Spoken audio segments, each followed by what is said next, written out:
This is a clip from the Cannon podcast. To hear the full episode and get access to exclusive benefits, head over to patreon.com/thecannonpod and sign up for just £3 a month. Let's talk about the game changer potentially, as you named there. Jurriën Timber. Is it Jurriën? I'm not quite sure. Linked to an Arsenal transfer. Not just linked to an Arsenal transfer. Apparently advancing, apparently we're going to make an offer again. So all the reports are coming in. Personal terms have been agreed. There's actually a very good video, and I believe it was a Gunner blog. He broke down how transfers kind of happen, and he talked about how Mikel will normally meet the player. It seems like Mikel has met Timber, and it looks like he's convinced the player very much Arsenal is the place for him to be. Reportedly, he's actually saying Arsenal over Bayern Munich, which is a massive thing because Bayern, of course, Champions League winners, big club there. But Arsenal is his prime destination. Now, in terms of the deal itself, it's getting closer, nearly there, nearly done. But if we can get over the line, Alex, how can he change the way that Arsenal play in terms of as an inverted right back, maybe as a centre back? What do you think he can bring to Arsenal? Yeah, it's an exciting link. I love the ones that come out of nowhere. There's just something about them that are kind of special. I like the player. I have to say it's the Bombers. I have to say I really like the player. Having watched him, I can't pretend I was some expert a week or two ago, but now I've watched enough of him, I feel, and I think I wasn't convinced that we had to do something on the right side of our defence this summer, to be honest. So it's nice from a club perspective and from a deal perspective, before we talk about the player itself, that this is a depth signing. I don't believe Timber will come in and start. I don't yet. I'm not saying he can't start for us in a couple of months' time or whatever, but I don't believe he'll come in and be a shoe-in. But what that tells me is the club are saying, we had a problem last season, and yes, we could get through another season with a Rob Holding and maybe Walters and Norton Cuffy, and hopefully not getting injuries to Tommy Asu and Saliba. But they've gone, no, that was a problem for us last season. Let's solve it emphatically. And, at this point, you have to have two teams, right, to compete with who. So, from a deal perspective, I really like it. Then in terms of the player, what I notice from watching him is he is so sharp. He's so sharp, and it could be an Eredivisie tax thing, I don't know, but everything he does looks so sharp. He's controlled aggression, his passes through the lines, and credit to George as well. We were talking about this, and George made this point because he knows the player a little bit better than me in terms of the profile. But I think we have this idea that the player is going to come in and play the inverted right back role on the other side and be the chance to flip the dynamics. I think that's true. I think he will be able to do that, and I think he will at times. And I think he gives us a great option in there because I think he's more comfortable in those zones than Ben White is. But I think where Zinchenko, you imagine where Zinchenko was for the assist for Saka's goal. If you're expecting that from Timber, I don't think that's what we're going to see. I think he's a lot more comfortable ball carrying through the midfield. He's very progressive. You look at his numbers, look at his ball progressing numbers, and look at his ball carrying numbers. They're unbelievable. But I think he's a lot more comfortable from what I've seen personally, and again, I'm still learning the player, facing play in a way that Zinchenko is a lot more comfortable in the final third, receiving back to goal, turning short, sharp stuff, marauding a bit more in that area. I think Timber's a little bit further back, a little bit more solid as a defender. I think I've seen not only George, but a number of people compare him to Nathan Ake. And I think that's a really good comparison as well. I think a sort of a right-sided, punchy, centre-backy, full-backy type, defend first, 1v1 specialist type, which is really important. Then you come to where's he going to play? I think he could do a number of things, and I think he gives us a lot of options. Something I do believe is that we will probably usually end up in a 3-2 in possession next season in our build-up. But I also think Mikel will want the option to go 2-4. I think he'll want the option to go 3-1. I think he'll want the option to go 2-3, and I think Timber can give you the option as the right side of the 3 in the 2-3. I think he can give the option as the right side of the 3 in the 3-2. I think he can go out wide on the wing. I think he can come inside. He's really comfortable receiving centrally. If you watch a lot of Ajax, they build up with split centre backs, and he's the one receiving in the middle. He's comfortable with that as well. So there's a lot that he can do in that area. So I think he just gives you options. And again, this is modern squad building. We're not saying he is a right back, he is a centre back, he is a DM, get the bomber. We're not saying that anymore. We're saying he's someone who can be in a number of positions for us. He can be in a number of areas for us. He's comfortable doing a number of things. What does he do well? Let's get him doing that. And I think he can cover for Ben White a lot. I think he can be the sort of inverted option. The only thing I'll say, final thing, personally, I don't see him being in a 2 playing in the same way that Saliba and Gabriel do. I don't think he can come in as the Saliba analog in that sense. I don't see him defending space as well as Saliba. His aerial numbers slightly concern me, and I think if you're committing that many forward and you have the two being your sort of anchors there, I do worry about Timber in that situation, as I've seen him get done a couple of times just purely because that's not his game. So yeah, I don't see him doing that. But that's my overall thoughts. I think it's a great deal. I think it's a good price as well. And yeah, big fan of it.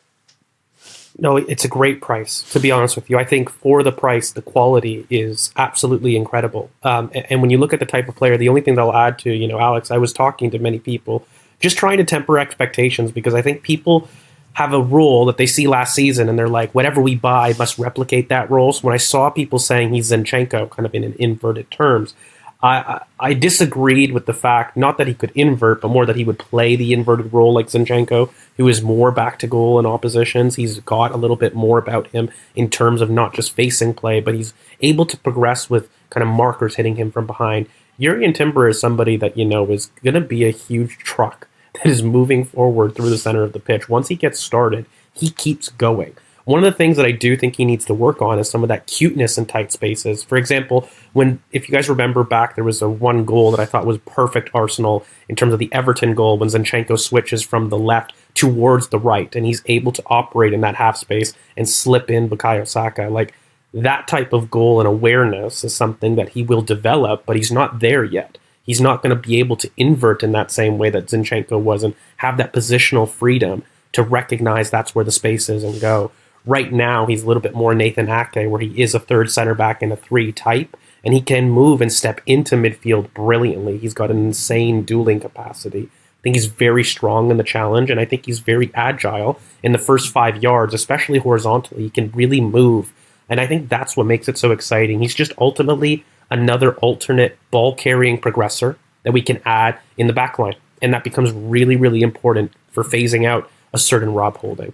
And I think it allows us to keep a high line in situations that maybe we have injuries to our main starters, and we can start to create ways of replicating some dynamics in different ways. So when you start to think about it, maybe a Jurrien Timber offering kind of the Wolves right back system role, things become a little bit more clear. When you start to think about Jurrien Timber being even able to operate as a right back himself, to start maybe give Ben White options to rest. There were times last season that Ben White was clearly tired.